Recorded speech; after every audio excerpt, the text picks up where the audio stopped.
trabalhadores da casa. É com muita honra que aqui retorno, principalmente para falar de um assunto extremamente relevante na sociedade que a gente vive, no momento que a humanidade vive. Eis que percebemos uma humanidade cada vez mais inteligente, aonde a aferição da realidade através do método científico, através das altas tecnologias, atinge um nível alto, aonde temos um grau de conforto, um grau de facilidades progressivamente maior.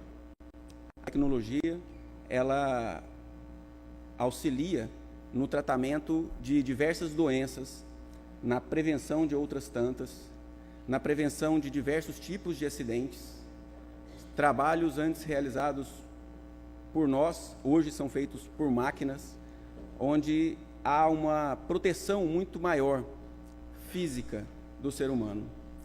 E mesmo tendo a humanidade toda essa tecnologia, todo esse entendimento, reduzindo cada vez mais as taxas de doenças físicas, orgânicas, hipertensão, diabetes, cânceres. Cada vez mais nos utilizamos da alimentação para nos curar. Então, temos um decréscimo na proporção de pessoas que adoecem fisicamente. Porém, nós vemos os transtornos mentais, principalmente a depressão e a ansiedade, aumentarem em sua prevalência na população. Por quê? Qual que é a função especial desse adoecimento? Entendemos que todo adoecimento tem uma função de trazer uma informação, trazer uma mensagem. Mesmo uma dor no estômago, mesmo um câncer, mesmo um ferimento, um acidente, nós devemos sempre estarmos pensando: o que essa dor está querendo me ensinar? A depressão é uma doença do humor. Humor é o grau de alegria ou de tristeza. Então, o normal para todos nós é oscilarmos o humor um pouco, aonde temos períodos de maior euforia, períodos de maior tristeza, períodos onde a energia é um pouco maior e períodos onde a energia é um pouco menor. Então, todos nós oscilamos o humor. E vemos como o adoecimento, assim como tudo na medicina, o nível patológico para uma alteração é onde haja o sofrimento. Então, como estar um pouco mais alegre ou um pouco mais triste é normal para o ser humano, nós vemos o limite da normalidade no sofrimento. Se a pessoa se sente triste, de vez em quando, uma tristeza rápida, alguma lembrança ruim, algo que não o atrapalhe na vida, principalmente na sua vida funcional, no cumprimento do seu papel de pai de família, de trabalhador ou de filho, nós vemos que esse tipo de acometimento não entra num diagnóstico patológico. Porém, na hora que os sintomas do humor rebaixados, eles tomam conta da vida da pessoa, diminuindo não só o grau de satisfação dela para com a vida, mas diminuindo também a sua produtividade, diminuindo também o seu grau de eficiência, o seu grau de funcionalidade, de funcionamento na vida. Aí nós entramos em um contexto que é realmente patológico e chamamos depressão exatamente o conjunto de sinais e sintomas que aparecem na vida da pessoa quando ela é acometida por isso. Então, a depressão reduz por demais a energia. Então, a depressão tem uma alta prevalência, ela se apresenta de várias formas clínicas. Nós temos como causa da depressão, tecnicamente e cientificamente comprovado, a questão genética, onde filhos de pais com depressão ou qualquer pessoa que tenha familiares com depressão tem uma chance um pouco maior de desenvolver a depressão e a ansiedade também, diga-se de passagem, do que uma pessoa que não tem nenhum familiar. A depressão, ela anda junto da ansiedade porque elas estão relacionadas intimamente no seu mecanismo psicopatológico e também no seu mecanismo neurobiológico, aonde ambas estão relacionadas com o déficit do mesmo neurotransmissor no cérebro. Inclusive, a medicação que trata depressão também já trata junto a ansiedade. A depressão tem uma caracterização de exógena, quando a pessoa entra num estado depressivo, nitidamente relacionado com um fator externo, uma perda, um luto, uma situação de um trabalho diferente, um adoecimento que reduz o humor dessa pessoa. E endógena, quando a vida da pessoa está muito bem, tudo dando certo, sem maiores motivos para se entristecer, e de repente a pessoa se vê desanimada, triste, magoada. Aparecem 10 fatos à sua frente, 9 fatos bons, construtivos, e um fato ruim. Ela observa esse fato negativo e isso fica na sua cabeça. Então, a depressão faz a pessoa abrir uma janela para uma percepção negativista de passado e de presente, onde ela olha para o passado e conclui: como foi ruim. Ela olha para o presente e conclui: está horrível. E a ansiedade faz ela olhar para o futuro e concluir: meu Deus, vai piorar. Então existe uma percepção negativista de realidade. E isso traz uma irritabilidade. Inclusive, essa é uma variação de apresentação da depressão, que em algumas pessoas se manifestam como irritabilidade. Então, nós vamos ver que a proporção de pessoas que tratam depressão é relativamente pequena, perto da população que tem depressão. E muitas vezes a pessoa manifesta a depressão não como melancolia, vontade de chorar, desânimo, mas sim como uma predominante irritabilidade. Há um desprazer de graça. Qualquer frustração a mais fica sendo sempre a gota d'água. Então, muitas pessoas manifestam a depressão com irritabilidade, sem necessariamente tristeza e melancolia. Existe um desprazer, uma anedonia, uma falta de sabor na vida, uma diminuição da capacidade de sentir essa alegria, diminuição da libido, uma fraqueza até física. A depressão é uma doença que ataca 2 vezes mais mulheres e vai atingir, em algum momento da vida, praticamente 20% da população. 1/5 da população poderá enfrentar depressão a níveis patológicos, pelo menos em um período da vida. E desse modo, como a depressão é algo que aumenta em sua proporção, nós vemos que ela, em 2020, ocupará o 2º lugar entre as doenças maiores em impacto na sociedade, visto que as doenças orgânicas estão cada vez mais tratadas, mais bem tratadas, e a depressão e a ansiedade, elas estão aumentando no decorrer do tempo. Aproximadamente 2/3 das pessoas com depressão não fazem tratamento.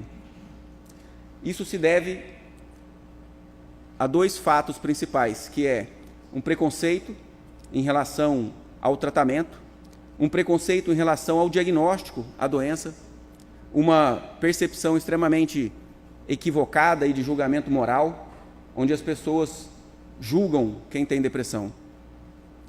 Depressão é fraqueza, se ele quiser ele sai disso. Ela está fazendo isso para chamar atenção, é frescura. Então, existe essa percepção equivocada que faz com que as pessoas não busquem um tratamento para isso, não se permitindo um benefício extremamente eficiente. Um outro fato que faz a maioria das pessoas não se tratarem é a desesperança.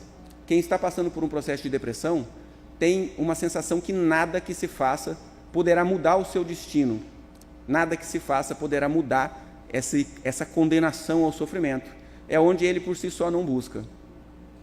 E é onde há a necessidade de uma família atenta, de amigos atenciosos, queridos, que muitas vezes, percebendo alguém num quadro de depressão, num quadro de lamentação e negativismo, orientar algum tipo de ajuda, sendo a ajuda de uma casa religiosa, sendo a ajuda de um tratamento psiquiátrico, de uma psicoterapia, de uma atividade física que seja,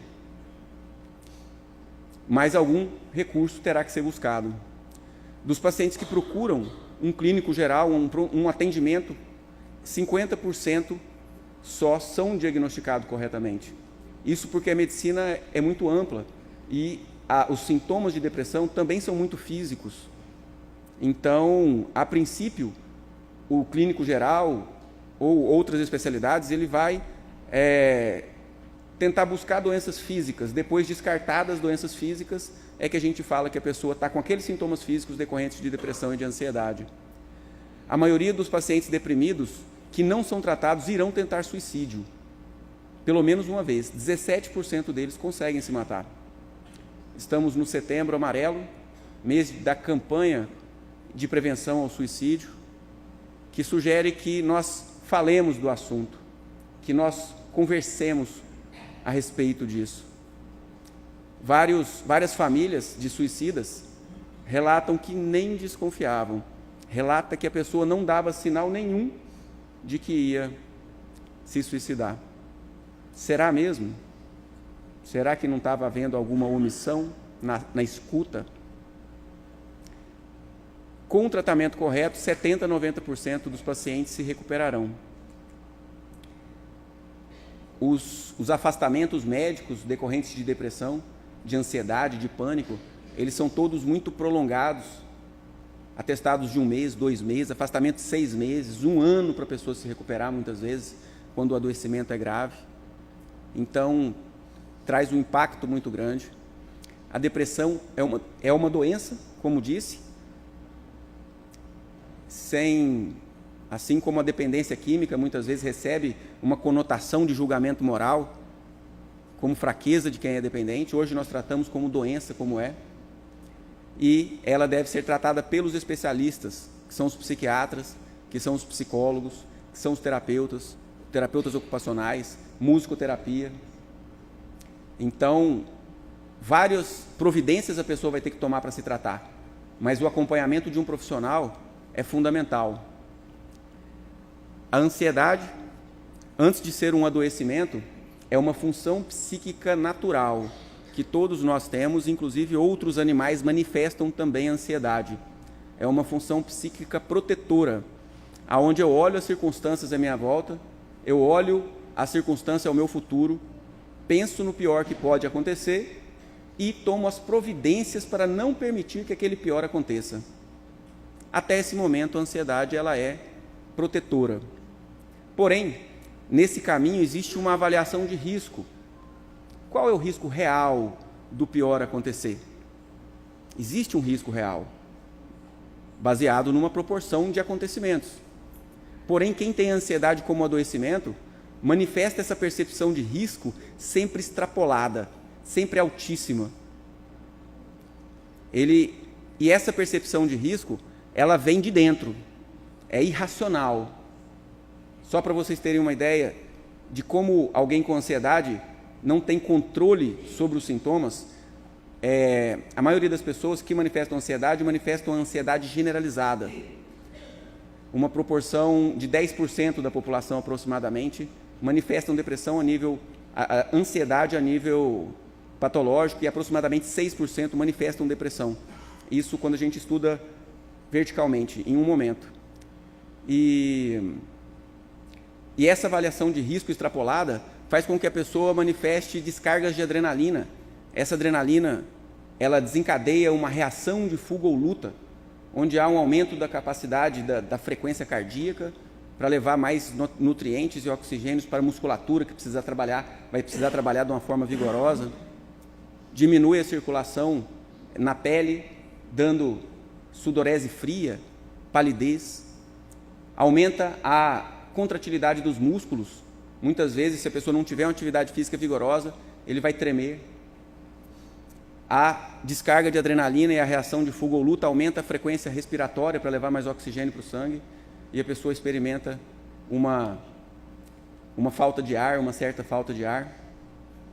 E, por exemplo, uma pessoa que tenha uma fobia de aranha, por exemplo, que é um tipo de ansiedade específica, não generalizada. Ela olha uma foto de aranha e ela sente medo. Racionalmente, a pessoa sabe que foto de aranha não oferece risco. Mas, mesmo sabendo racionalmente que foto de aranha não morde ninguém, não pula ninguém, não pica ninguém, a pessoa manifesta um temor. A pessoa não consegue pegar na foto. Ou seja, existe um componente profundo interno relacionado com desequilíbrio neurobioquímico e vivências do passado que fazem ela temer aquela exposição. E dessa forma também acontece com a ansiedade generalizada. Quando a mãe está lá, acordada pela madrugada, esperando o filho que foi para a festa, o esposo vai e fala: minha esposa, vamos dormir, ele está bem, está tudo certo. Por mais que ela tente avaliar o risco e ver que é pequeno, há uma sensação interna de que algo de ruim vai acontecer. Quando isso é a nível patológico, quando a pessoa consegue perceber o risco real e diminuir o medo e a própria descarga de adrenalina, não é patológico, é normal. Então a ansiedade ela pode dar palpitações, rigidez, tremor, suor, sequidão na boca, aumento da vontade de defecar, ou seja, a pessoa libera esfíncteres. Isso outros animais fazem também no momento do medo. Gastrite nervosa, hoje em dia as gastrites das mais comuns é por ansiedade, por nervosismo. Dor de cabeça, que é uma cefaleia que a gente chama de tensional. Qualquer pessoa que fique numa situação de risco, qualquer pessoa que passe por uma situação de risco, um susto, dá uma dor de cabeça. E o ansioso passa por susto o tempo todo. Sentimentos de medo, pânico, tendências para temas de desgraça, dominando seus pensamentos. Muitas coisas boas acontecem, só as coisas ruins se fixam na cabeça. A ansiedade faz a pessoa abrir uma janela ao negativismo. A crise de pânico, o famoso transtorno de pânico, nada mais é do que um sinal de gravidade maior de uma ansiedade que é generalizada, onde a pessoa vai estar pensando numa situação longínqua ou num risco bem subjetivo e começa com alguns sintomas físicos, palpitação, uma faltinha de ar, um tremorzinho, e aí é um momento que ela esquece aquela percepção, aquele foco de temor, por exemplo, uma conta para pagar, ele esquece daquilo e volta a atenção ao próprio corpo. E quando ele volta a atenção ao próprio corpo e sente o coração batendo muito forte, o que ele pensa? Podia pensar assim: nossa, como meu coração está bom, hein? Ei, coraçãozinho que bate, hein? Não podia pensar assim? Mas uma tendência ao negativismo faz ela acreditar que aquela palpitação está levando ela à morte. A crise de pânico é uma sensação nítida de que a pessoa está morrendo naquele momento, relacionado com uma ansiedade geralmente generalizada. O medo é gerado devido às faltas cometidas durante várias existências reencarnatórias. Temos uma percepção de um ser humano pontual, caminhando em uma trajetória do tempo. Porém, a física quântica e uma percepção mais ampla, mais integral do ser humano, percebe não o ser humano como um ponto andando na trajetória do tempo, mas como o ser humano sendo toda a trajetória, toda a linha. Dessa forma, um pedaço dessa linha do passado e as suas experiências estão extremamente vivas e atuantes no eu do hoje. Então, alguma situação de morte, visto que a humanidade vem da animalidade, a humanidade vem de guerras, a humanidade vem de desigualdades maiores no passado, de atrocidades, de maldades. Então, quanto sofrimento nós não passamos nas vidas anteriores, podendo trazer reflexo no momento do agora. Quantas pessoas não se sintonizam com o momento das últimas mortes na hora de uma crise de pânico? Ela pega aquele pedacinho de memória da morte, de outra vida, e sente ela naquele momento. Porém, o caminho é a integração. Se ele percebe esse momento da morte passado e o nega, Não, eu não posso morrer, não quero morrer, não posso morrer, não posso morrer. Isso não pode acontecer, porque dentro dessa trajetória do tempo, nós temos do presente para frente, que é o futuro, que é uma linha também, com algum grau de previsibilidade. Na verdade, são várias linhas futuras possíveis. E quando ele olha uma linha futura possível, por exemplo, da própria morte, e nega, ele está aumentando a aproximação dele da morte, porque está, pelo conteúdo do pensamento, determinando uma realidade que vem. E aí a crise de pânico, por exemplo, aparece. Uma das coisas que mais tratam a crise de pânico é a pessoa aceitar que ela venha. Ah, tá bom, se é para vir, deixa vir. Existe uma medicação emergencial que ela pode usar. Na hora que ela fala, tá bom, deixa vir a crise não vem.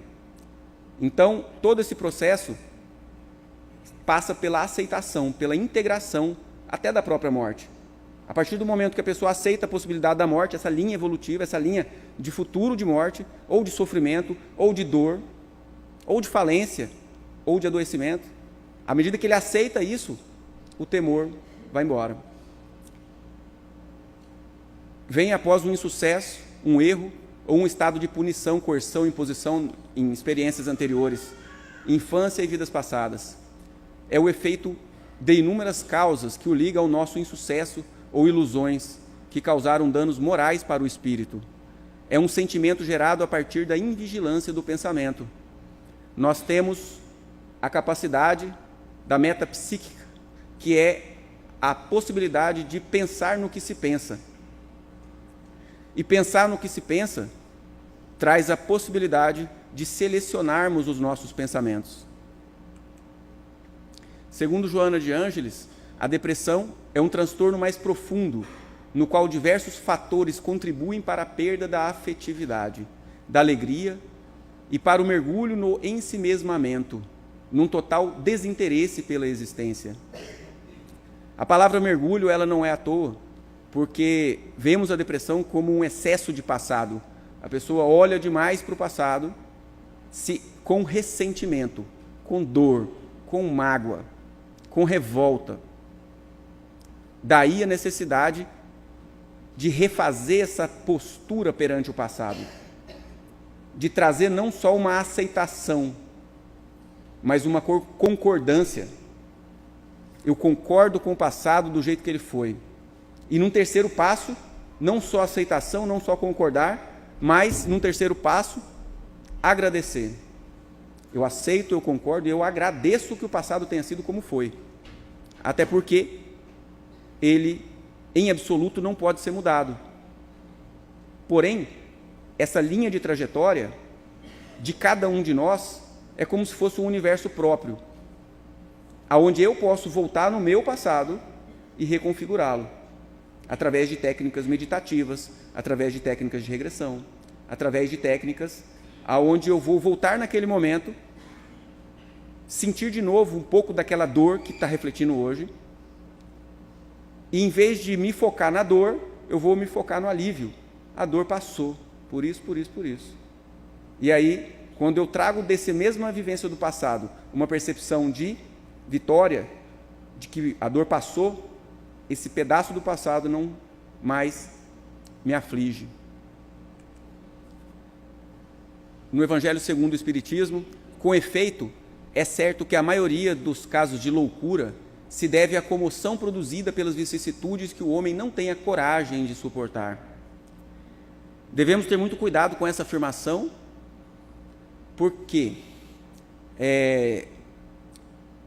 a coragem referida por Allan Kardec, ela é essa coragem de aceitação do passado, do presente e do futuro. Porque a pessoa que tem ansiedade, ela é julgada como fraqueza, falta de fé. Isso é extremamente danoso, afunda a pessoa mais ainda no adoecimento. Então a coragem é a coragem de aceitação, de enfrentamento.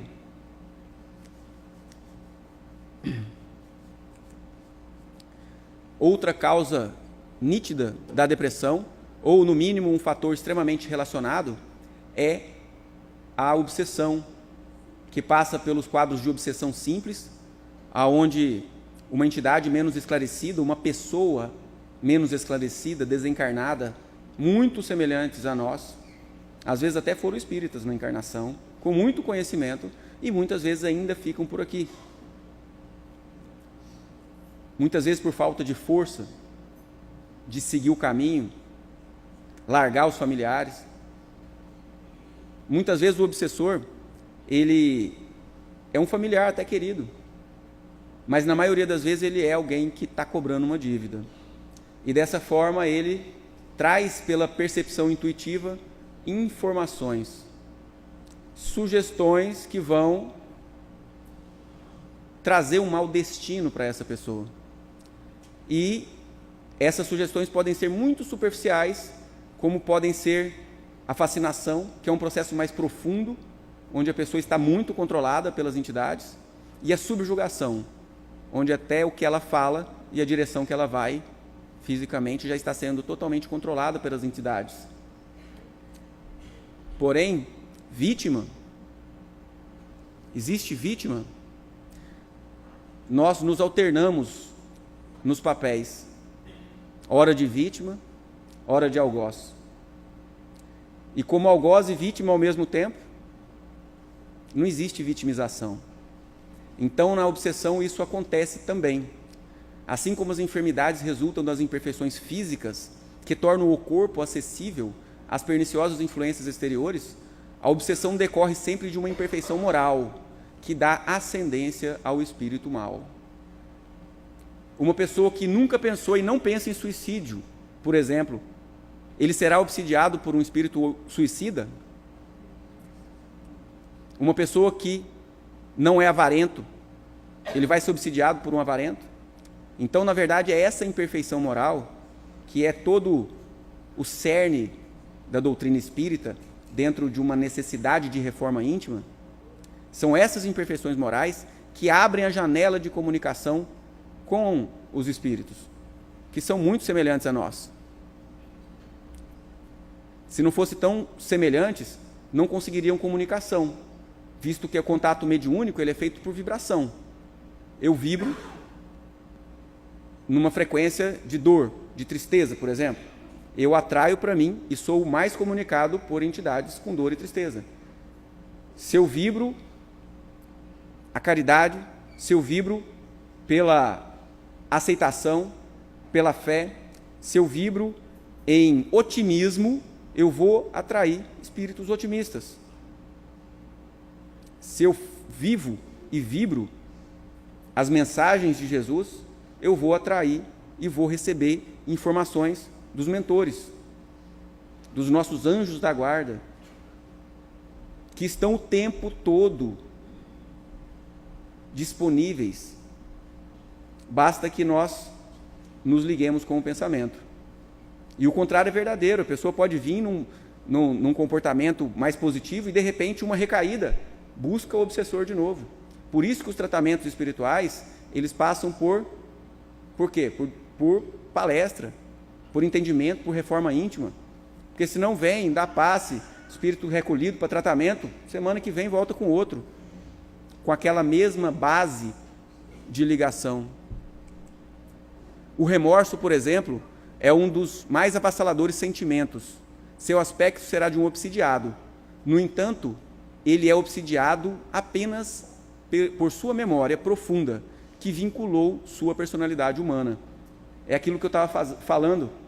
Então, se a pessoa teve uma existência onde ele matou e massacrou, isso pode refletir em culpa, em remorso, visto que o karma está contido na própria consciência. Não existe um arquivo kármico externo. Nós guardamos as nossas dívidas nas nossas próprias consciências, visto que toda a lei de Deus também está dentro da nossa própria consciência. E quando nós a contrariamos, há um choque de remorso, de dor, que visa a correção, a corrigenda, aonde o arrependimento sincero vai trazer a mensagem e a mudança que aquela dor kármica deveria trazer, teria que trazer. Então, se a pessoa se modifica antes de receber o impacto da pena, isso alivia o registro kármico na consciência e aquele sofrimento todo que ele precisaria passar para aprender, ele não passa. Passa menos. Então, é muito importante que haja a reforma íntima. Dentro da perspectiva de um tratamento amplo, a psicoterapia é o processo de releitura, de reinterpretação da realidade. O terapeuta é o profissional que está capacitado para, com técnicas muito efetivas, ajudar a pessoa a analisar o conteúdo do passado, do presente e do futuro e concluir novamente. Olha, até que não foi ruim, foi bom. Nossa, obrigado ao meu passado. Até que não está tão ruim, está bom. Não vai piorar, vai melhorar. Ou seja, é uma questão de perspectiva, que muitas vezes o adoecimento físico, orgânico, trazido pelo perispírito, como uma forma de depuração de faltas do passado, ficam nessas duas causas. Uma causa físico-orgânica relacionada ao perispírito, que é onde o remédio realmente age, e uma causa psicológica relacionada com as memórias do passado, principalmente de infância atual. E ainda temos uma outra causa sistêmica relacionada ao contexto familiar. Suporte familiar, terapia ocupacional, atividade física. A religião, ela é um marcador de proteção, sem dúvida alguma, para depressão e para ansiedade, segundo todas as pesquisas estatísticas. Quem frequenta a religião uma vez por semana tem um fator de proteção para depressão e para ansiedade, maior do que pelo resto da população. A depressão é rude prova para o espírito, que deve enfrentar com galhardia, recorrendo ao arsenal terapêutico da medicina e do espiritismo, segundo Joana de Ângeles. O tratamento medicamentoso, ele é de longa duração, geralmente 1 ano.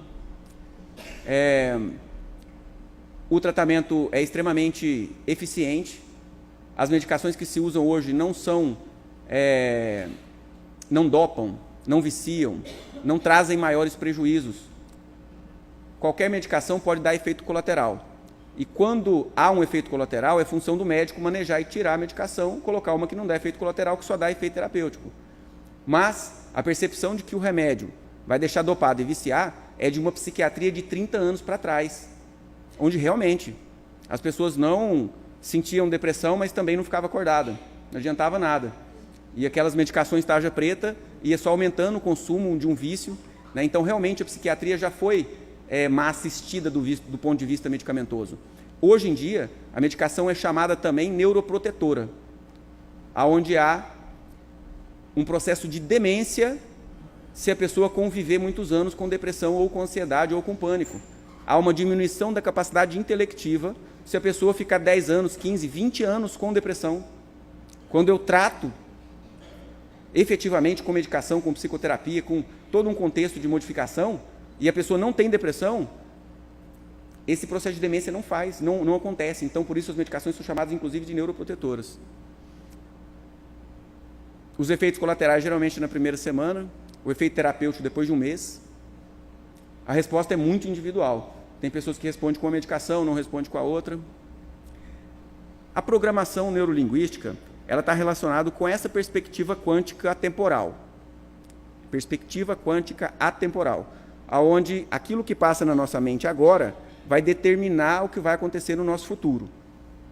Então, se eu fico na minha mente, não posso adoecer, não posso ter câncer, não posso ter câncer. O que acontece? A criação, ela é sempre positiva. Não existe a negação do que é criado.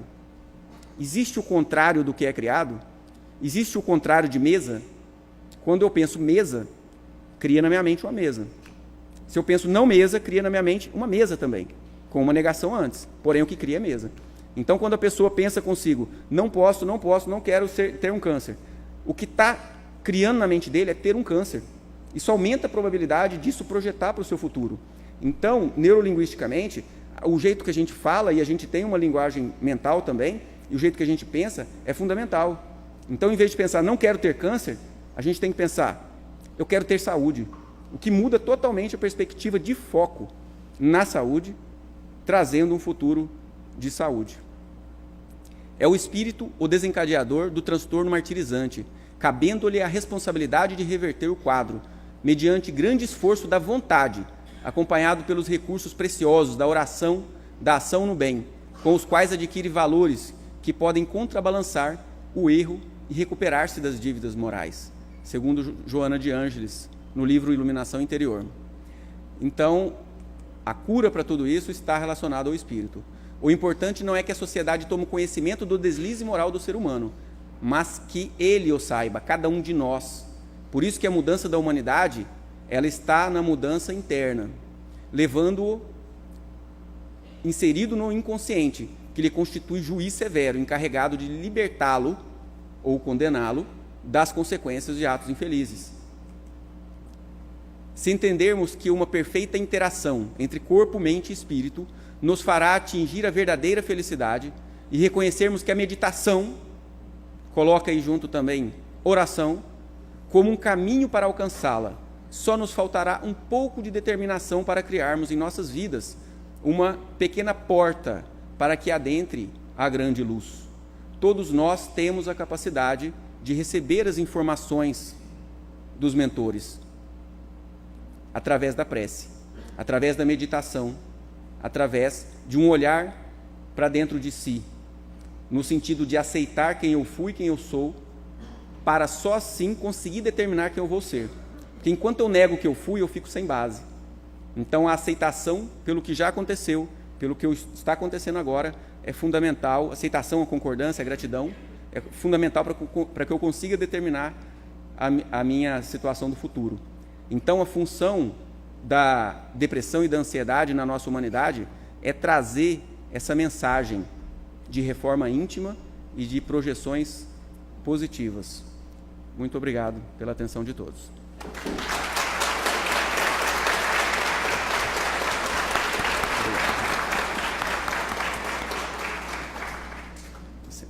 Nosso agradecimento ao nosso companheiro Jim pelas suas palavras esclarecedoras e também confortadoras. Obrigado também a Beth Rosa pelas suas colocações no estudo da noite. Vamos agora então passar a segunda parte da nossa reunião. Momentos de transmissão do passe. Vamos nos colocar de maneira receptiva, fisicamente, relaxando o nosso corpo, encostando nossas costas nos espaldares das cadeiras, descruzando os braços e pernas, com nossas mãos sobre as coxas